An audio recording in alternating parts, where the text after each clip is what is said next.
You may find yourself wondering what to tell people and if you should say the cause of death was suicide. For some people, being open can really help, but this can be difficult. My brothers decided they wanted me to make the phone calls and tell family members, so that was my challenge. I think the reason I felt comfortable telling people was because Andrew was 15. I think maybe if he'd been a bit older, I wouldn't have been as comfortable. But at 15, I don't think he was responsible for what he did. I was angry at him for what he did, yes. But it didn't stop me from telling people.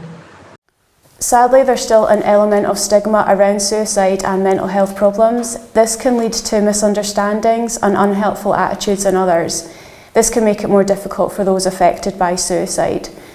Some people don't know much about suicide, even though it's the leading cause of death in Scotland and a major public health issue.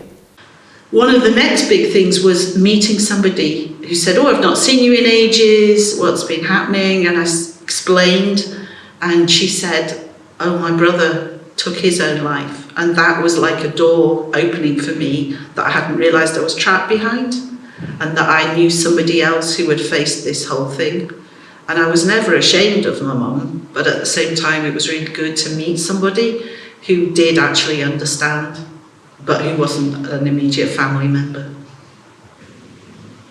My family were brilliant, my friends were great, but when I mentioned to them how I really felt, I couldn't say to them I feel like taking my own life. They would immediately panic, they'd have me straight to accident and emergency, I guess. We've all got our own take on how we grew up with him and things like that. Again, as a family, we didn't talk big about the loss and stuff. I think some folk find it easier sometimes to speak to friends or other people. I think folk do struggle to speak within the family sometimes, and we didn't speak massive about it. It was just really getting day by day done.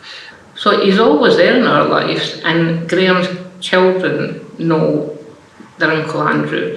They don't know how he died, but they know he was there and he did die. And that's one of the questions that I'm scared Steph to answer, is in case one of them says in the future, how did Uncle Andrew die?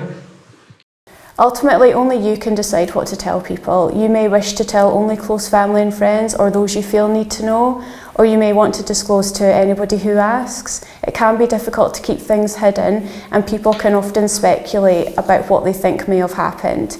You'll probably find that most people are supportive, although you may be left disappointed by how some people react.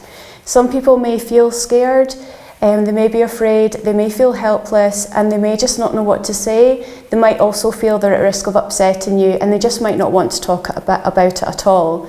Accept this may happen and focus on your own feelings and coping with them.